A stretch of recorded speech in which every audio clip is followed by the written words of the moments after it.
Hi, everybody. Welcome to week 5 of our English 1020 online course. It's an exciting week. You guys just turned in Project 1, and now we're getting ready to start Project 2, the iSearch project. So in this video, I want to talk a little bit about what the iSearch is and what it isn't. And I want to talk through some of the activities that you guys are going to do this week, including giving and receiving lots of feedback right up front. So let's get this over to the Canvas view and we'll talk through the assignments. Okay, so here we are in Canvas and we're looking at Project 2, the iSearch project. And before I get into the week 5 activities and talk about the stuff we're going to do this week, I wanted to scroll down here to the bottom and look at the Project 2 assignment and just sort of talk to you guys about what the iSearch is and what it isn't. So first of all, what it isn't. This is not yo mama's research paper. You may have done research papers before. Awesome, good on you.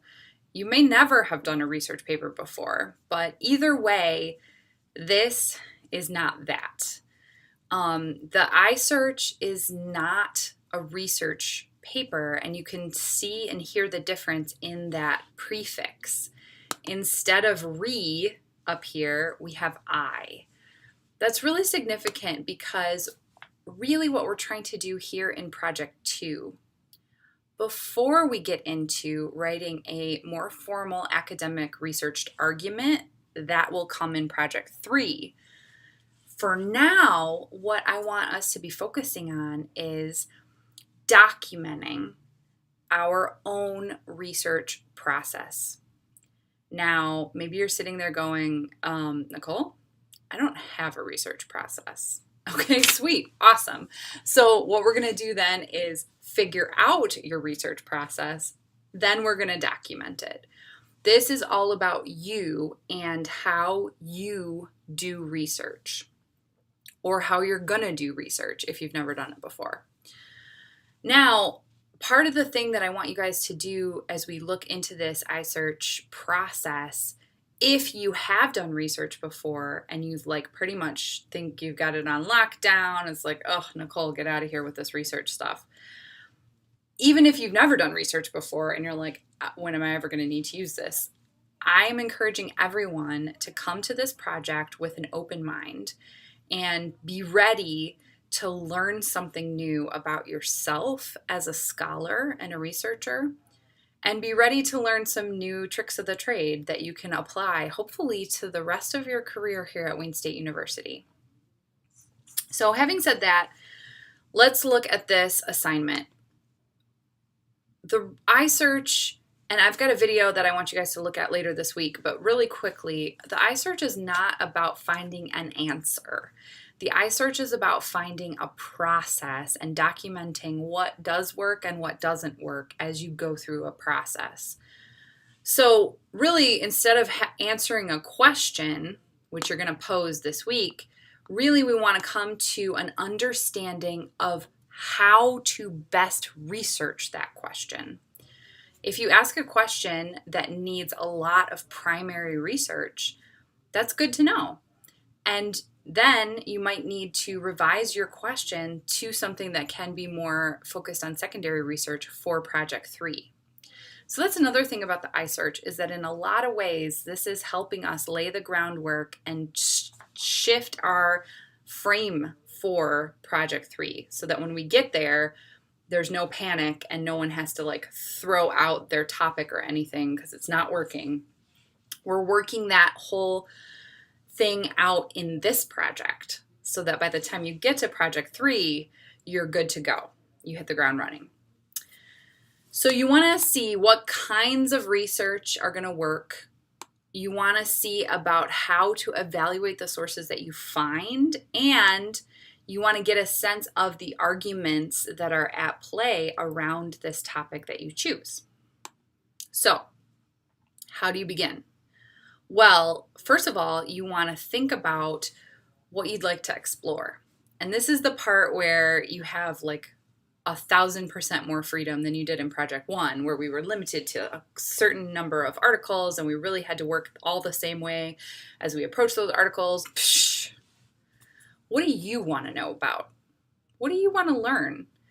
It could be along the lines of something you're interested in academically already. It could be something else. Dare I say, something fun.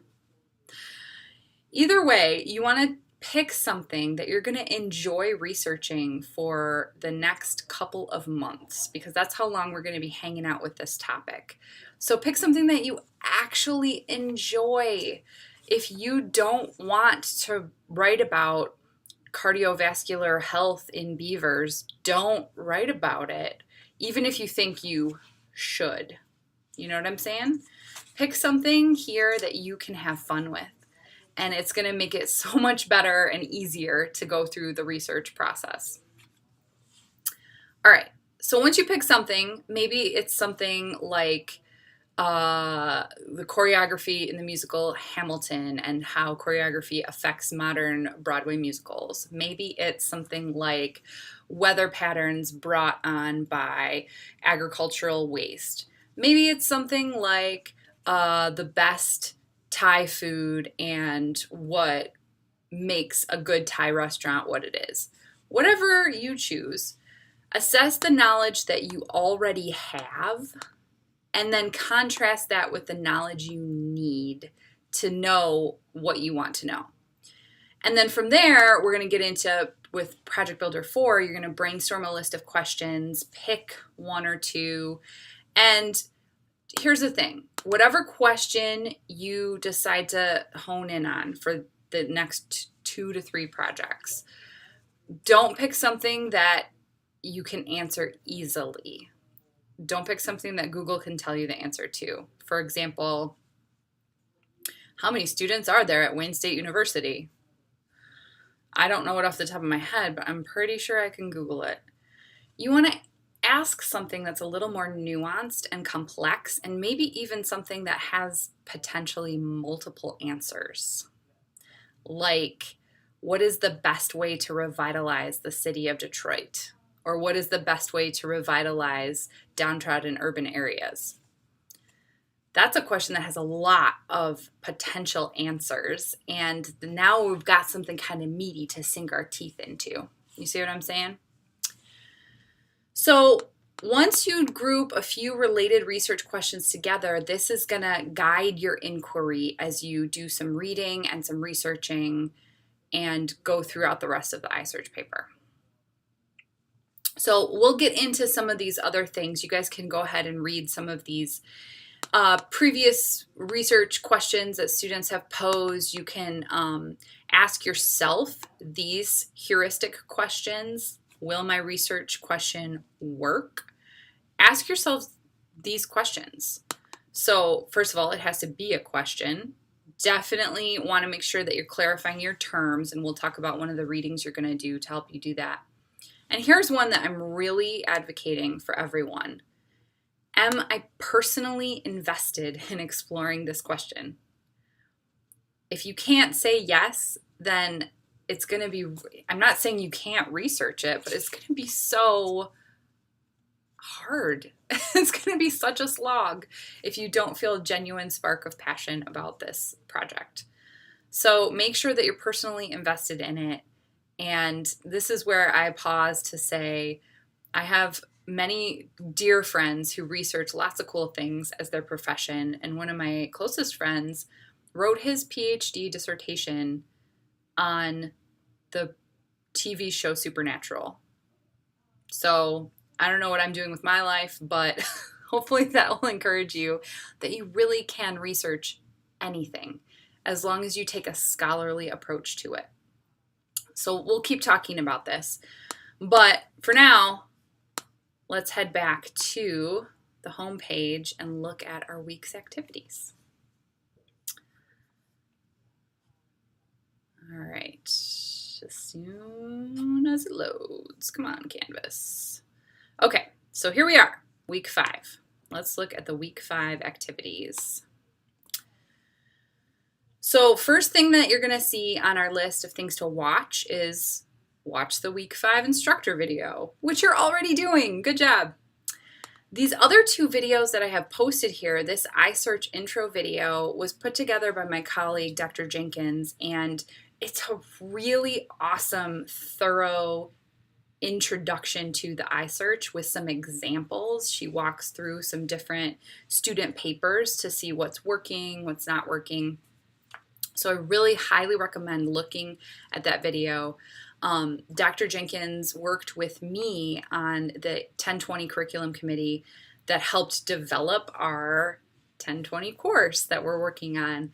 And she really spearheaded a lot of work on this iSearch project. So watch her video and you'll get some tips and some inside info from one of the OG iSearch teachers. Also, there's this little vid which I got from our English department liaison librarian, Veronica Bilat. It really gives a great intro into the library homepage. So if you're not familiar with the Wayne State Library homepage or the databases or how to look up and find articles within Wayne State, check it out. It's super helpful. Things to read this week. We're going to read this outside article called What's Worth Knowing.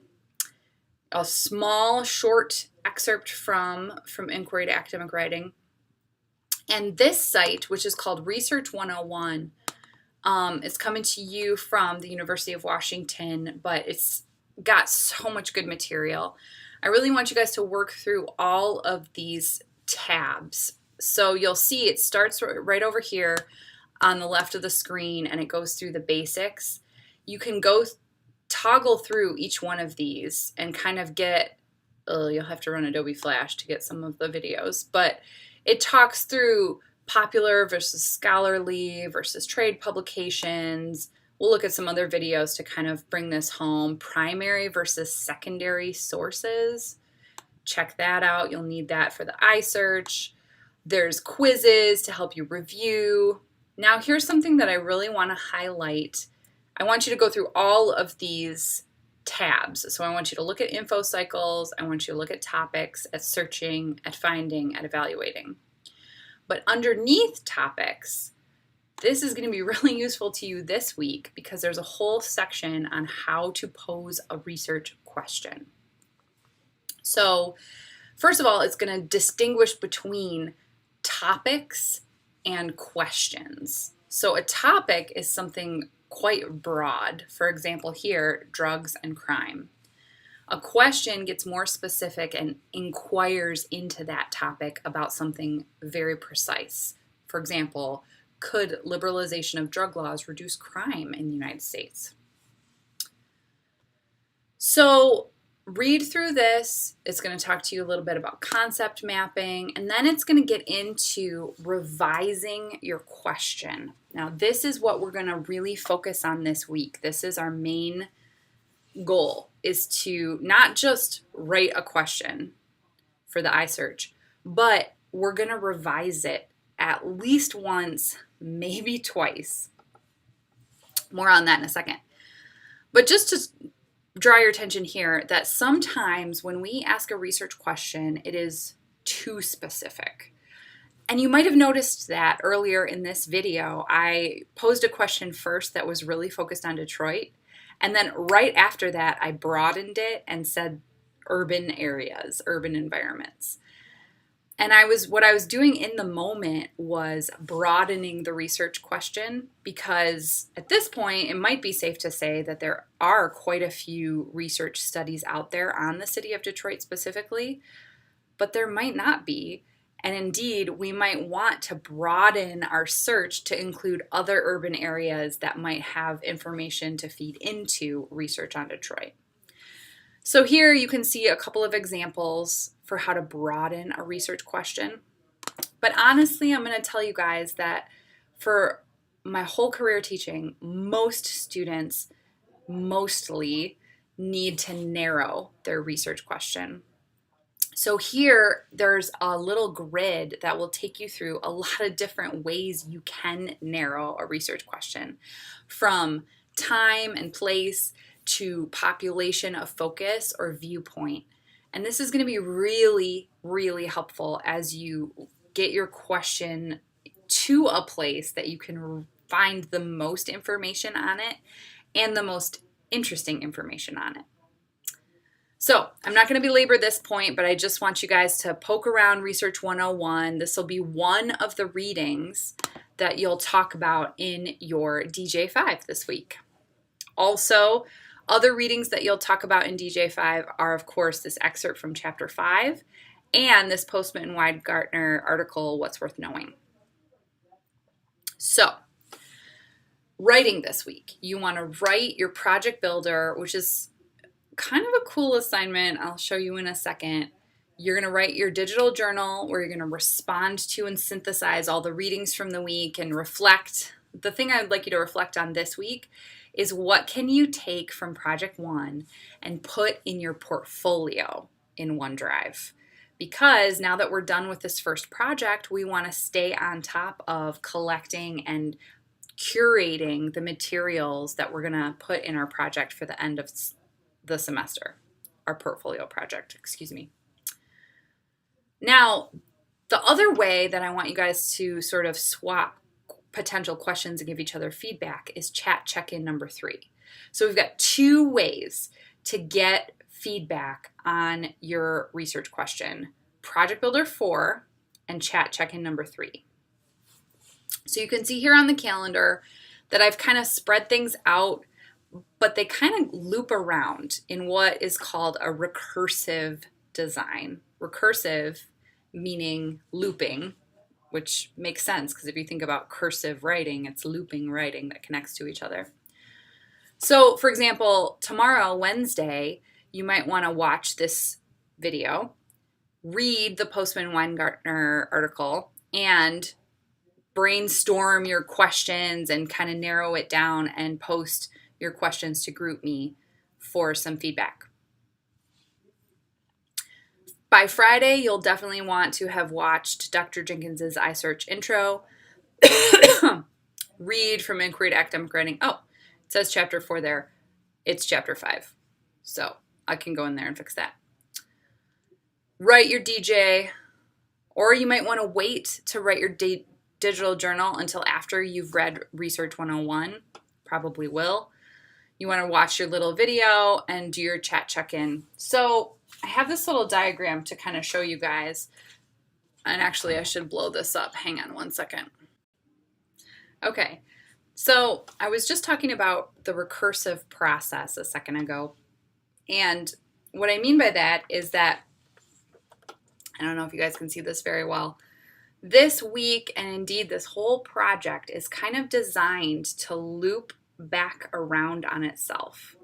For example, even this week, you might start off reading, which might inspire you to write down some question ideas. Then you might give it to, say, your peer mentor for some feedback. Get that feedback and read it. Maybe even do a couple other readings from the week. Revise. Write another question. Rewrite the question that you already have. Give it for feedback, and so on. Now, this could just be for your question, but it also applies to the research process itself. Maybe you read something on Wikipedia this week, along the lines of your topic, and it gets you thinking. It kind of sparks your interest. So you start writing your potential research question, get feedback on it. Maybe part of the feedback you get is, how could you make this more specific? So what you do is you change your search terms and you add more specific information, which causes you to find different information, new sources, different articles that are more attuned to what you're actually interested in, and you keep going from there. So this is where this image is kind of where the idea of in research comes from. Is that we search, we get feedback, we think about it, we search again, we tweak things, we get more specific, we search again. We're always searching. So keep this in mind as you think through this project, because there's going to be many times where we pause to share our writing with each other. This week it's going to be your question. Next week we're going to share our iSearch intros with each other, and on we go, so that as we build this paper, it's always going to be sort of this recursive process as we think about how we research, not just what we find when we research, but we'll think about that too. Okay, so a few last things to say this video.